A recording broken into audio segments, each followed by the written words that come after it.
이 변호인의 이력에 대해서는 좀 어떻게 특이점이 있지 않나요? 네, 이분은 이제 2013년도 그러니까 박근혜 정부에서 이제 여성가족부 권익중진국장을 역임했죠.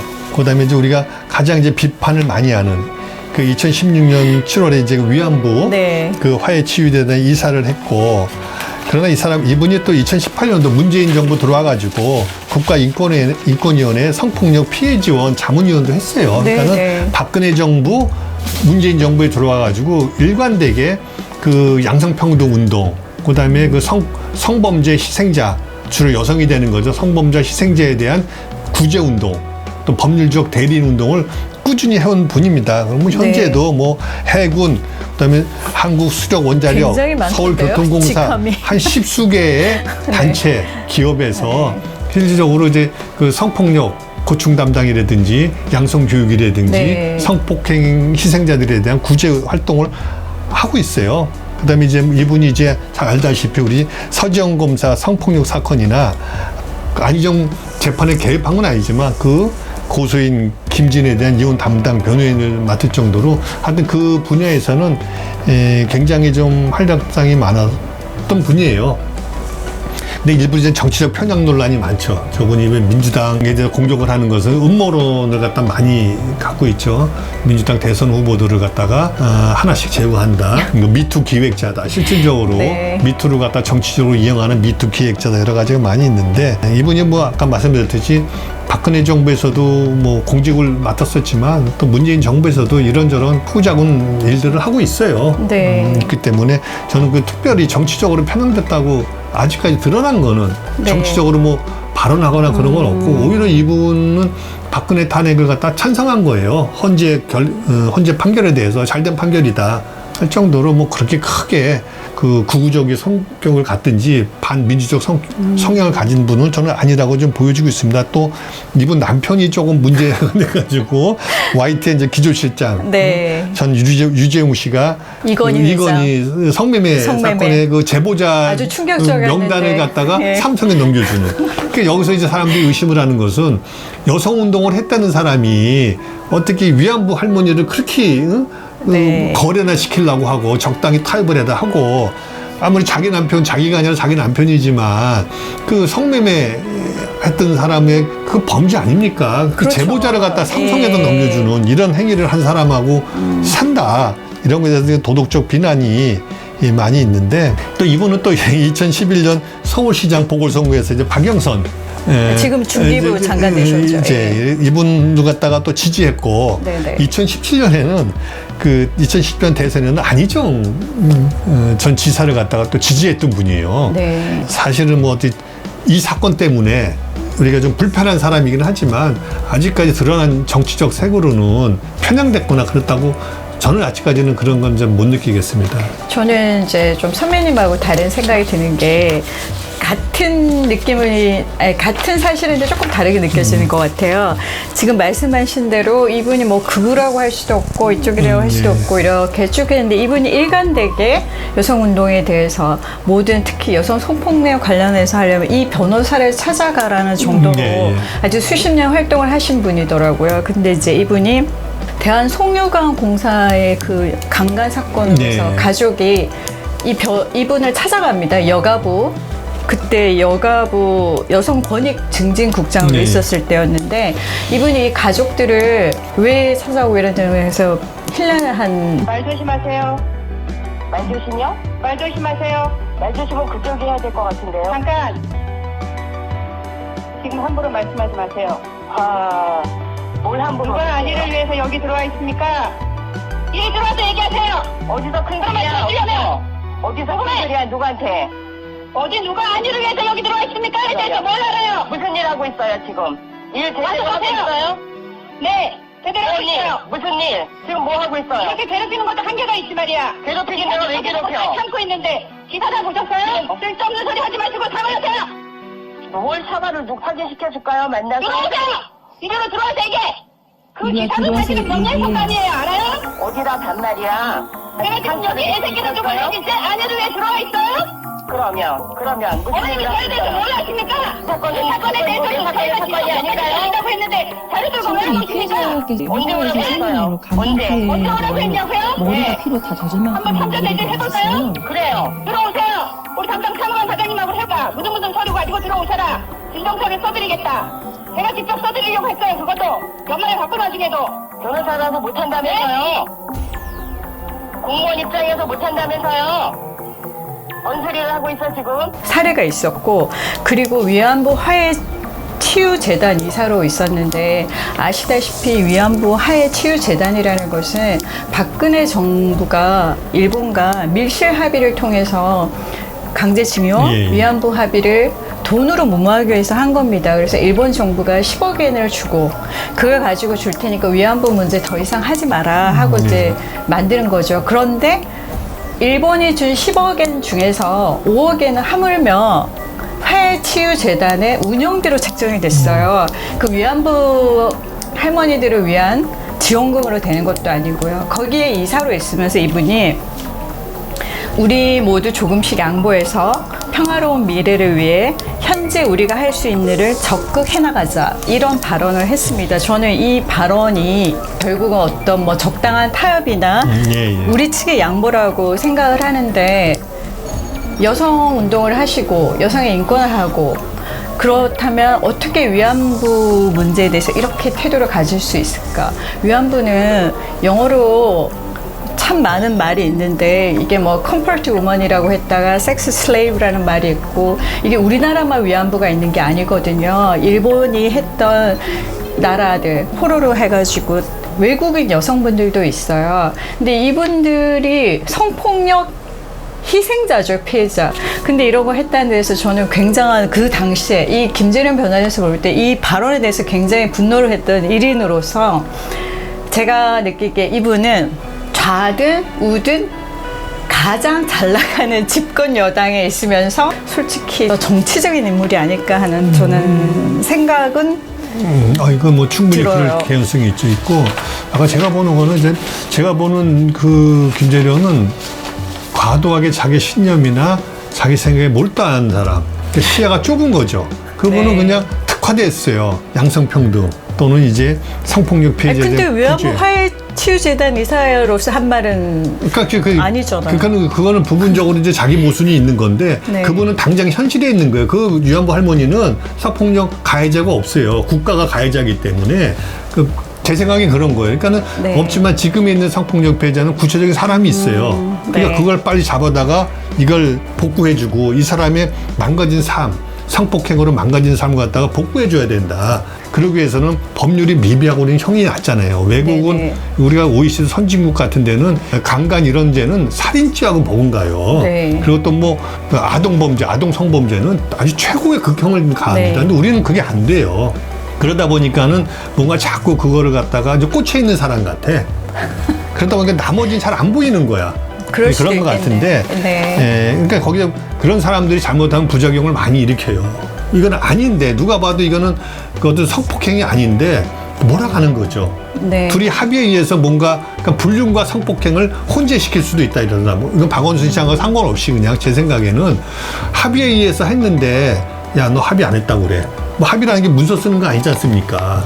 그리고 뭐 그 당시에는 합의를 했지만 마음이 바뀔 수도 있죠. 그러니까 다시 생각해보면 뭐 또 너 아니라고 그래. 무조건 네. 내가 알아서 할 테니까. 네. 이럴 수가 있는 거지. 상황을 갖다 호도하고 왜곡할 수 있는 거지, 이게. 그래서 그런 개연성이 좀 있는 사람 아닌가, 좀 위험한 사람 아닌가, 그 정도는 생각을 해도 국힘당이나 민주당이나 어디 이제 뭐 이렇게 한쪽에 쏠려 있는 건 아니고, 또 아까 말씀하신 대로 그건 또 일리가 있어요. 나는 힘 있는 여당에 가 있는다. 저는 그렇게 이런 것도 생각해요. 있고, 앞으로 내가 여성 운동을 하든지 또 내가 정치를 해서 이 여성을 위해서 법 한 줄 바꾸겠다, 이런 뭐 의도가 있을 수는 있는데, 네. 이게 무슨 민주당 후보들을 대권 후보들을 다 죽이려고 한다. 거기에 이제 미투 계획자로 돼 있고, 이분이 모든 걸 갖다가 전략적으로 뭐 움직이는 사람 중에 하나다. 뭐 그런 능력은 있지는 않아 보여요. 뭐 그건 이제 저희가 알 수가 없고, 이제 저희가 박원순 시장 사건에 대해서 쭉 짚어 내려오고 뭐 하면서 이제 고소인의 변호인을 얘기를 하면서 조금 약간 논점이 확대되는 점이 그럴 수도 이 있지만 사람은 이게 중요해, 이 사람이. 이제 예. 모든 것, 상황을 이분이 움직이는 것처럼 보이고, 그러니까. 네. 그래서 이제 저희가 김재련 변호사에 대한 얘기를 조금 나눠봤는데요. 이제 뭐 여기에서는 좀 더 언급하고 싶은 부분이 이제 페미니즘에 대해서 이제 미투 기획이나 이런 것까지는 아니더라도 이제 서지영 검사의 그걸 통해서라도 저희가 굉장히 특히 저희가 검사가 무슨 어떤 성범죄 대상이 될 거라고 생각해 본 적이 없잖아요. 그렇죠. 근데 이제 그렇게 용기 있게 내서 말씀해 주시고 이게 어떤 사회적으로 인식이 되게 확대됐는데 안희정 지사의 사건을 통해서 굉장히 많은 사람들이 충격을 받았었죠. 그런데 이제 재판이 진행이 되고 이러면서 오히려 김지은 당사자에 대한 비난과 이게 조금 여론이 바뀌고 있지 않았나 저는 생각이 듭니다. 그런 거를 그러니까 페미니즘에 대한 인식을 다시 한번 제고하고 사람들의 관심을 좀 이렇게 하는데 이 박원순 시장 사건을 조금 더 하고 있는 게 아닌 그런 뭐 생각은 조금 저도 그런 생각은 좀 드네요. 이걸 좀 이렇게 이용해서 또 여론을 이슈화시키고 이용까지는 아니더라도, 저는 그죠? 그런 생각은 합니다. 뭐 만들지는 않지만 어디 하다 그렇죠, 보니까 예. 이 상황이 됐는데 네. 또 제가 볼 때는 의도는 좀 의도는 이게 본인도 성추행이 이게 과연 사건화 될 수 있어 무심을 했잖아요, 이제. 네. 그러니까 아주 작은 거를 침소봉대 해가지고 상황을 좀 키워나가는 그런 게 아닌가. 그래서 그 부분에 대해서는 제가 아까도 김재련 변호사가 조금 위험한 분 아닌가 하는 상황, 그런 생각을 좀 하게 되는 거고, 좀 말씀하셨으니까 이제 그 페미니스트 운동, 한때는 웬만한 남성들은 특히 진보적 생각을 갖고 있는 사람은 다 나는 페미니스트야. 그런 얘기들을 다 많이 했어요. 했었죠. 예, 나는 뭐 여성주의자야. 네. 나는 뭐 여성운동가야. 또 나는 양성평등, 양성을 갖다가 지지해. 이런 걸 했는데 지금은 많은 분들이 굉장히 혼란을 느끼는 거예요. 왜냐, 그분들도 이해는 해요. 워낙 오랫동안 강구하잖아. 이게 남성 우유액이 네. 아직 콘크리트처럼 굳어져 화석화돼서 안 움직이니까 법도 개정이 안 돼. 지금 국회에서 뭐 법안줄 바꾸려도 남사들이 해주질 않아. 또 그 열악한 법을 갖고 또 재판을 받으면 판사들이 야, 너 청바지 입었는데 그게 강간이 성립되나 이따위 소리를 하고 앉았으면은 얼마나 지금 화나가 있어요. 네. 그리고 웬만하면은 그냥 나 술 먹었어요. 그럼 심신미약 그러다가 다 그냥 풀어주고. 네. 아니, 그럼 맨정신에 한 놈이 그 정신병원에 보낸 건데, 난 술 먹었어요. 그러고 다 풀어주고 이러니까 여성들이 분노하게 돼 있죠. 그렇지만 또 지금 저는 일단 우군을 많이 만들어야 된다. 여성들이 여성운동을 함에 있어서 남자들을 자꾸 자기 편으로 끌어들여야 된다. 이 상황을 자꾸 여성 대 남성으로 만약에 갈라치게 하게 되면은 좀 어렵지 않겠어요. 그래서, 뭐 굳이 그냥 요즘도 뭐 이 페미니스트 운동에 공감하는 남성들이 뭐 적진 않아요. 청년층도 그렇고. 그럼요. 그러니까 서로 좀 이런 부분에 대해서 남자들은 다 나빠. 절대 악이야. 네. 또 우리 여성들은 뭘 해도 우리 다 용납할 수가 있어. 우리는 괜찮아. 그러다 보니까 뭐 메갈 이런 분들이 내가 볼 땐 너무 제가 뭐 꼰대가 돼서 그런지 몰라도 진짜 사회적으로 용납할 수 없는 행위들을 해도 그걸 다 이해를 해줘야 되는지, 미러링 같은 거, 이런 거에 대해서는 참 공감하기가 어렵고, 네. 좀 이제 남자와 여자가, 그러잖아요. 양성평등에 대해서는 좀 더 우리가 같이 살 수 있는, 그래서 법도 좀 바꾸고, 이제 대법원 판사들도 많이 바뀌지 않았습니까? 이제 판결도 조금 진보적으로 나오고 했으면 좋겠습니다. 저도 그 80년대를 학교를 다니면서 참 많은 차별과 지금도 느끼고 있죠. 근데 이제 제가 그 당시에 80년대에 느꼈던 페미니즘과 지금 조금 착잡한 마음이 들면서 제가 페미니즘을 공부한 사람은 아닙니다. 근데 페미니즘도 결국은 휴머니즘인데 제가 이번에 박원순 시장의 그걸 보면서 박원순 시장의 행위 이거는 비판이 돼야 되지만 남겨진 박원순 시장의 가족, 유족에 대한 배려가 없는 게 과연 페미니즘일까? 그 부분에 대해서 저는 조금 의문이 들었습니다. 그 성평등주의가 페미니즘이고 성별과 그거와 뭐 직업, 지위 뭐 사회 문화적인 차이 없이 동등한 걸 원하는 게 그게 바로 휴머니즘이고 배려라고 생각을 하는데 고소인의 그 피해도 너무 힘들고 가슴 아프고 그분의 가족들도 뭐 당연히 그렇죠. 그렇다면 박원순 시장의 가족에 대한 제가 그 연결식에 기어이 기자회견을 하고 하는 게 너무 좀 개인적으로 좀 가슴이 아팠던 지점이 있어서 왜 꼭 그때만 이제 그런 생각이 들었고요. 아마 저희가 이 페미니즘 선배님과 지금 이제 박원순 시장 얘기하면서 했는데 저희가 많이 비난을 받을 수도 있을 것 같긴 합니다. 어쨌든 그래서 이제 잠깐 뭐 페미니즘 얘기까지 갔는데요. 저희가 박원순 시장 사건을 말을 나눠봤는데 어떻게 보면 아직까지 구체적인 사건의 실체가 없는 상황에서 얘기를 나눠봤습니다. 그렇다면 어떻게 좀 생각을 하고 이거를 마무리를 이렇게 의견을 정리를 해보실 수 있는지 개인적인 생각을 한번 여쭤본다면요. 각자 주장만 있고 주장도 한쪽 주장만 있는 거죠. 네. 한쪽은 없으니까 이제 영원히 끝나지 않는 이제 미스테리.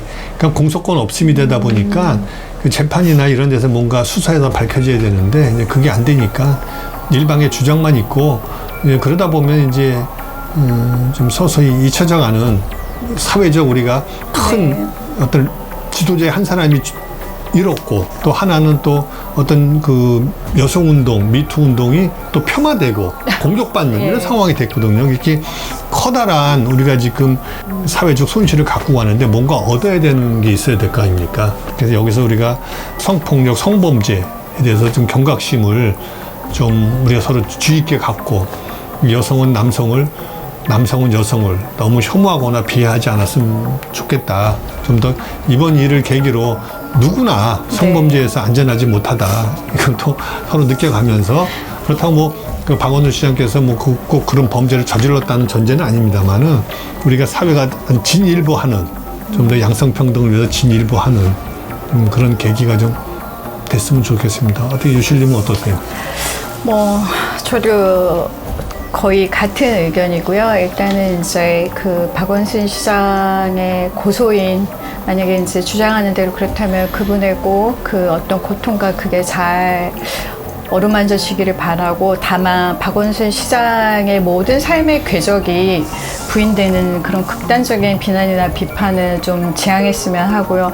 마찬가지로 고소인과 변호인에 대한도 아주 일부인들에 대한 과도한 비난도 그것도 좀 말이 안 되는 것 같습니다. 그래서 그런 걸 통해서 말씀하신 대로 양성평등 그리고 제발 그 정치인들, 공인이라고 하는 분들 아주 고결한 도덕성까지는 원하지는 않지만 그래도 지켜야 할 그런 것들에 대해서는 자각할 수 있는 계기가 이번 사건을 통해서 저희 사회에 조금 더 전반적으로 모든 꼭 정치인뿐만이 아니라 일반인들에게 좀 성숙한 논쟁을 통해서 저희가 이렇게 발전적으로 나갔으면 하는 개인적인 바람입니다.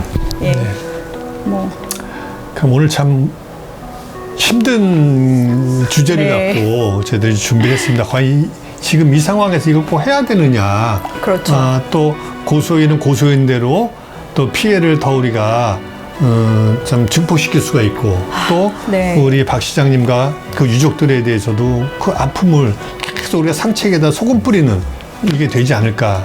또 사회적 갈등은 갈등대로다 더 증폭시키는 게 아닐까. 또 저희 개인은 개인대로다가 욕을 바가지로 먹진 않을까.